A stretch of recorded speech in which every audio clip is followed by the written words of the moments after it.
Salam. Today, we will be starting the exercise of Chapter 4, Class 11 Statistics, according to PTB syllabus. Today we'll be solving question 4.5. Part 1 is discussed in Lecture 4.1 and 2. Now, Part 2. The following table gives the marks of students. Calculate the quartile deviation and the coefficient of skewness. First of all, we will verticalize the table for more convenience. Then we add a column for class boundaries. Don't know how to find the class boundaries? Watch exercise 2 to get more clarity. Then add the cumulative frequency column, in which we add each frequency with the preceding frequency.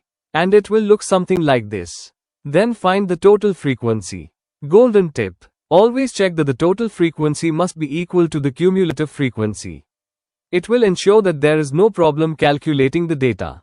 Part A. Find the quartile deviation. For that we first need to calculate the first and third quartiles. For Q1, first we find its location with n over 4th value, which is 97.75.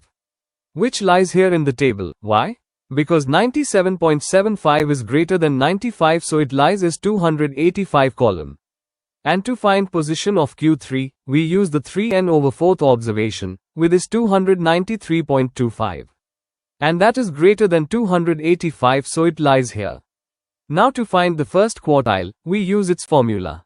Q1 is equal to L plus H over F brackets n over 4 minus C, the preceding value. By the way, if you don't know what the formula means, go check out my video on quartiles. Anyways, L here is to lower class boundary, which is 49.5.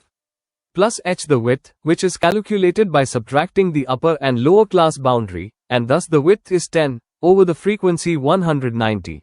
Brackets, the position of Q1 we already found, 97.75, minus the preceding cumulative frequency, which is 95. Calculate it yourself, and you'll get the answer 49.645.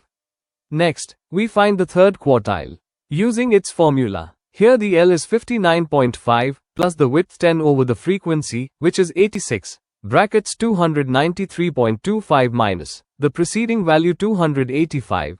Calculate it, and you'll get the answer 60.459. So, we finally got the values of Q1 and Q3. Now we can easily find the quartile deviation. The formula is Q3 minus Q1 over 2. Place the values 60.459 minus 49.645 over 2, and thus, the answer is 5.407. Part B. Calculate the coefficient of skewness. The formula is this. The good thing is that we already know the Q1 and Q3 from the previous part. We only need to find the median. First find the position of the median, which is n over 2th observation, as the median divides the data into two equal parts. So the position of median here is 195.5th observation, which lies here in the table. Use the median formula, put in all the values lower class boundary 49.5 plus 10 over 90, brackets 195.5 minus the preceding cumulative frequency, that is 95, and thus the answer is 54.78. So finally we have all the required values. And just place in the formula Q1 plus Q3 minus 2 median over Q3 minus Q1.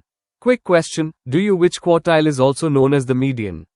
Comment below. Anyways, place in the values and we will get the final answer 0.05. I hope this was helpful. Don't forget to subscribe.